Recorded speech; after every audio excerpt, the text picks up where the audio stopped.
Tekken 3? It's not great. Well, that's not fair. A lot of people seem to be picking up Tekken 3 lately. The story always seems to be the same. You know, I saw it for super cheap and reluctantly bought it. Well, my own story is a lot like that, actually. I got my copy of Tekken 3 for $1, alongside Ape Escape, which was also $1 at a thrift store. So that in mind, I was a bit more lenient with this game than most.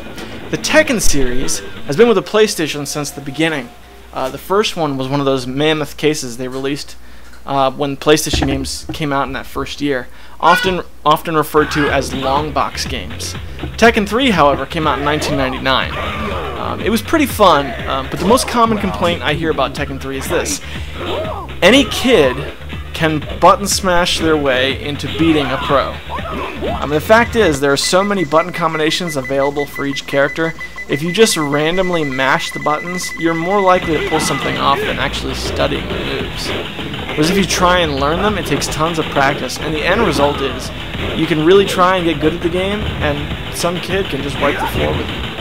Another thing about this game is it's got a lot of different modes. If you look here at the title screen, there's all kinds of different stuff you can do. But I want to focus more on the core gameplay, because if the core gameplay is flawed, then it doesn't matter how many modes you throw in. The game still is going to be a flawed game. And that's the case here with Tekken 3, I think.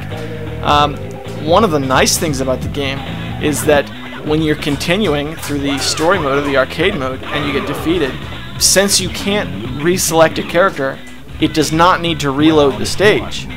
So from continue to actually jumping back in the game is less than 5 seconds, which I think is absolutely awesome. And it's one of the reasons why I'm glad I have this game, because that makes it easy to play through and put in. Tekken 3 is a halfway decent game. There are better fighting games on the PS1 without dipping into expensive titles. Darkstalkers, for example, is another PS1 long box title. If you need a 3D fighter, I would say Tobal #1 is pretty good, and it had a wacky adventure mode as well. One of this game's most enduring qualities, though, is the inclusion of this character Law. When I first started playing, I thought he looked a little bit like Bruce Lee, and then I saw the yellow getup, which is directly from the movie Game of Death. And when I realized this, probably comically so, a clone of Bruce Lee himself, that's Law. And if that's true, I wonder why they didn't just call him Bruce. So, let's get to the core. Is Tekken 3 worth your $5? Because that's about what it goes for these days. And I would say no.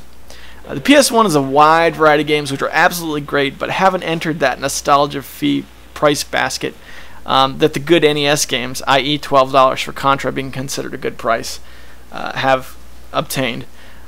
In the more practical sense, you can get fun out of $5 by buying RoboPit or Team Fortress Classic for the PC, or getting 10 rolls of pennies and throwing them in fountains. I only recommend Tekken 3 if you're like me and you enjoy buying big lots of games from eBay. This game ends up hitching a ride with a lot of auctions. Like, you want a copy of Final Fantasy VII? Fine, here's Tekken 3 as well. You want a copy of Dino Crisis? Fine, here's Tekken 3 as well. You want a copy of Chessmaster 3? Great, here's your cone-shaped dunce cap and glass of chocolate milk. Enjoy.